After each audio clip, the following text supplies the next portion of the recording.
4 days కు ముందు 3 బాక్సులు దొరికాయి. ఒకటి పోలీస్ స్టేషన్ ముందు, ఇంకోటి టీకానగర్ పాల్బోట్ దగ్గర, మూడోది కొలతూరు మార్కెట్లో. ఈ మూడిట్లోనూ కామన్ గా ఉన్నది ఈ మాస్క్ మాత్రమే.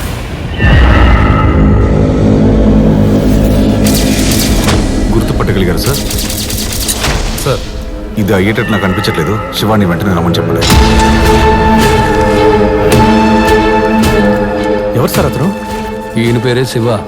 ఎంత దారుణమైన ముఖాన్ని కూడా అలా అక్యూట్గా గీసే ఫేషియల్ రీకన్స్ట్రక్షన్ ఆర్టిస్ట్. అది మాత్రమే కాదు, సాల్వ్ చేయలేని కేసులను కూడా క్రైమ్ స్టోరీ రాసిచ్చే రైటరు. శివ రాసిచ్చే రిపోర్ట్లన్నీ నిజానికి దగ్గరగా ఉంటాయి.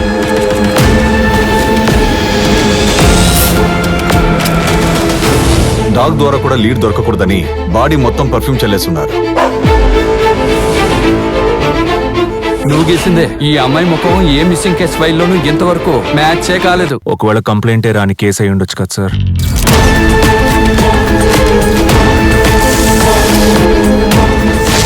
8 బాడీలు నీళ్లలోనే దొరికాయి. ఏ బాడీలోనూ ఇన్నర్ ఆర్గాన్స్ లేవు, కానీ పాతి పెట్టేటప్పుడు ఆర్గాన్స్ తోనే పాతి పెట్టారు. డెడ్ బాడీస్ ఆర్గన్స్ తో ఏం చేస్తారు?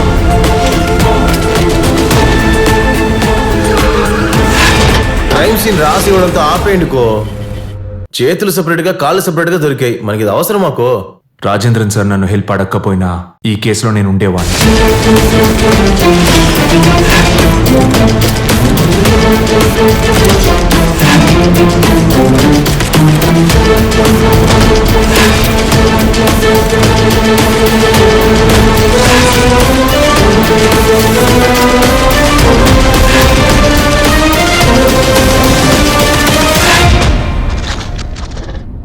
ఒకవేళ ఈ హత్య నేను చేసుంటే తప్పకుండా స్టేషన్ ముందైతే పెట్టేవాడిని కాదు.